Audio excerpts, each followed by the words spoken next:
What's up, you moto fanatics? I'm Dino. This is Dino Moto Reviews, and today we're going to be going over the XL rims that I put on my 2005 Honda CRF 450R.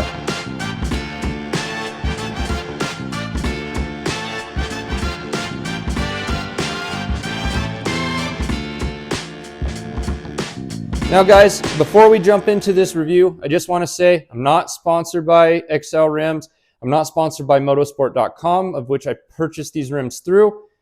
I just used that company for a lot of years. They've taken really good care of me. They've always had great customer service, fast shipping, and free shipping on orders over $75.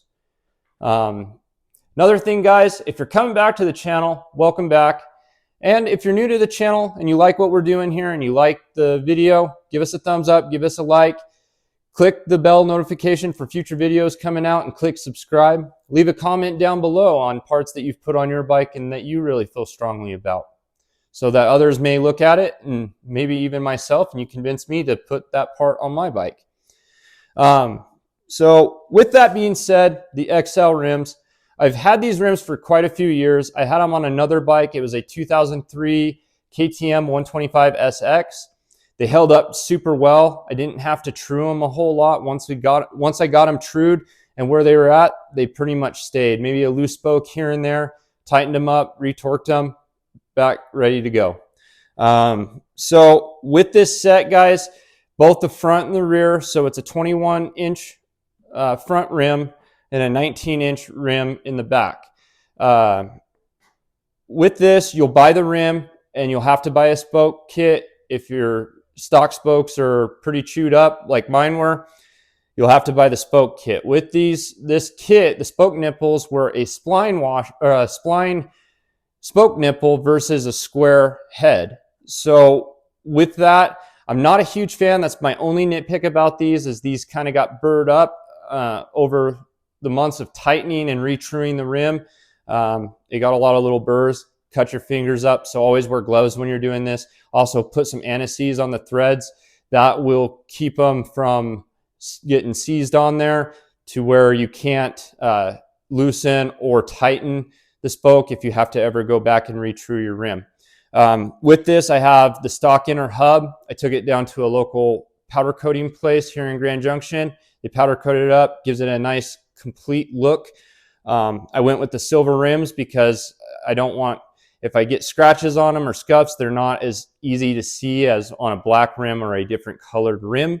But the rear one was the easiest one for me to true, and it stayed true. It really hasn't had a wiggle or a hop to it.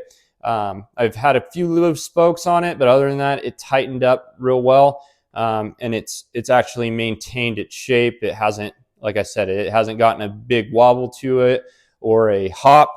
With the front one, however, that was the one that I struggled with. It took a long time to get it true. About 7 times I've taken it on and off the bike to get it true. But after that 7th time, which apparently was 7 times the charm, it stayed true. It hasn't had a wiggle or a hop, which is really good. I'm really happy with these rims. They've lasted me a long time. They lasted a long time on my 2003 125. You will have to buy a truing stand at some point and take your time with it. Make sure that you're, I always like to start with my wiggle and then I look and see if I got a hop. And with that, there's tons of videos out there that you can watch. A really good video group to go and watch is by Jay Clark, Dirt Bike TV. He has a lot of good tips and tricks to keep your bike looking new, fresh, and keep it in good maintenance and keep it in good working order for the life of the bike. That's where I got on the spokes themselves. On each individual spoke set that comes off, I put wire tie, stuff that goes on your handlebars, and I put that on there. That just is so if the spokes loosen up at all, it keeps them in place. Or if they break or you break a spoke, someone comes into you in a corner and you catch a foot peg or something, it doesn't allow your spoke to be wiggling off, hitting your fork tubes or getting stuck in your brake rotor. It keeps it together to where then you can go and get it replaced. The main reason I ended up actually getting rims in the first place was because I had a crack in the rim. So always, when you're washing your bike, take a really good look at your rims and your spokes. Go through each one individually, make sure they're not loose.